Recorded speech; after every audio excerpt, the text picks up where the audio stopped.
Have you ever noticed how easy it is to spend money on others, but how guilty it feels to spend even a little on yourself? You worry a gift isn't good enough for a friend, yet the same price feels too much when it's for you. You're generous with others, but strict with yourself.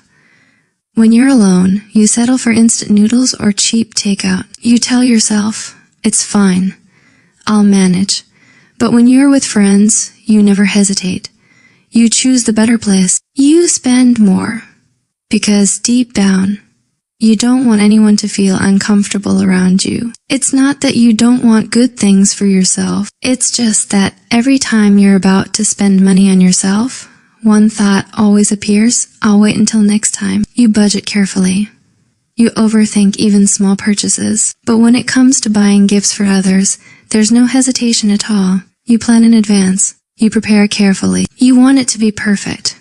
But when it's your own birthday, you say, it's really not necessary. You take care of everyone else, but you rarely stop to ask yourself, am I actually enjoying my life? And it's not because you don't have needs. It's not because you don't want more. It's because somewhere along the way, you learn to treat kindness toward yourself as something you haven't earned yet. Deep down, you may feel like you're not good enough, not hardworking enough, not successful enough to deserve better. So you feel less worthy of being cherished, less worthy of being chosen. In psychology, this pattern usually comes from two places.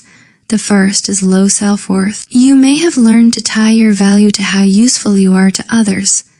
When you give, you feel worthy. When you don't, guilt shows up. So when someone treats you well, it feels uncomfortable.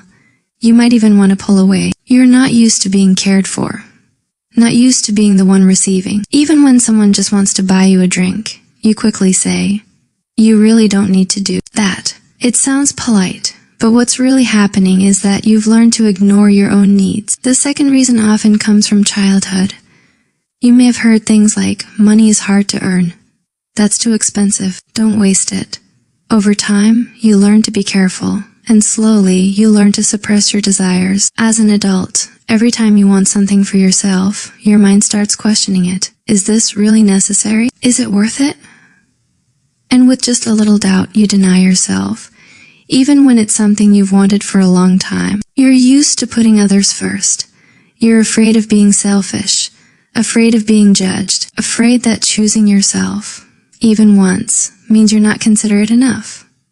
So what can you do? First, try treating yourself the way you would treat a child you love. When you think my birthday doesn't matter, pause and ask yourself, if this were my child, would I really say that? When you begin to see yourself as someone worth caring for, your habits naturally become gentler. Second, stop being so hard on yourself. You don't have to be perfect to deserve good things. You're allowed to make mistakes. You're allowed to slow down. You're allowed to rest. Not every purchase has to be practical. Not every joy needs a strong reason. Those small things that make your heart feel warm, those quiet moments of happiness, they matter. Being kind to yourself is not a luxury. It's something you've earned. You've already worked hard enough. You are already enough. So moving forward, try saving a little softness for yourself too. That care doesn't only belong to others. It belongs to you.